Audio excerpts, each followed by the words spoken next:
इस पूरी कहानी में एक बात तो साफ कर दी गई, आज का भारत सिर्फ एक बड़ा बाजार नहीं बल्कि एक ऐसी महाशक्ति है जो दुनिया के नियम तय करने में अपनी भूमिका निभाती है। भारत का नियम है कि यहाँ सिर्फ उन्हीं डेयरी प्रोडक्ट को बेचा जा सकता है जो उन जानवरों से बने हो जिन्होंने कभी मांस या मांसाहारी चारा ना खाया हो, और अमेरिका ये गारंटी देने में फेल हो गया। ये कहानी सुनकर हर भारतीय का सीना गर्व से चौड़ा हो जाना चाहिए। ये हमारे देश की वो जीत है जिसके बारे में हर किसी को पता होना चाहिए। वो वजह है चीन। अमेरिका को पता है कि एशिया में अगर चीन को कोई संतुलित कर सकता है तो वो सिर्फ और सिर्फ भारत है। इसलिए अमेरिका भारत को एक दुश्मन के तौर पर नहीं बल्कि एक मजबूत साथी के तौर पर देखना चाहता है। दोस्तों, ये दशकों में पहली बार हुआ कि भारत ने अमेरिका के साथ व्यापारिक वार्ता में इतनी मजबूत और निर्णायक रुख अपनाया है।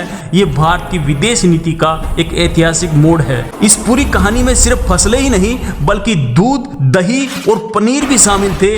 अमेरिका के डेयरी प्रोडक्ट पर भारत ने ऐसी शर्त लगा दी जिसे सुनकर अमेरिका अधिकारी भी सिर पकड़कर बैठ गए थे। तो आखिर ये जीएम फसलें होती क्या हैं? आसान भाषा में समझिए, ये वो बीज हैं जिनके डीएनए में बदलाव किया जाता है ताकि उन पर कीड़े न लगें, लेकिन इन बीजों से उगी फसलों के बीज दोबारा काम नहीं आते। सच्चाई ये है कि भारत ने इस डील में कुछ भी नहीं खोया है, सिर्फ पाया है। हमने अपने किसानों को बचाया है, अपनी खाद्य सुरक्षा को मजबूत किया है, अपनी सांस्कृतिक मान्यताओं की रक्षा की है और बदले में अमेरिकी बाजार का एक्सेस भी हासिल कर लिया है। एक तरफ दुनिया के बड़े बड़े देश ट्रंप के सामने सिर झुका रहे थे तो वहीं दूसरी तरफ भारत चुपचाप ऐसा चक्रव्यूह रच रहा था जिससे अमेरिका के सारे दाव पेच फेल हो गए थे। भारत की ये रणनीति किसी शतरंज की बिसात से कम नहीं थी दोस्तों। लेकिन दोस्तों, कहानी अभी खत्म नहीं हुई है। इस डील के लागू होने के बाद भारत के कौन कौन से सेक्टर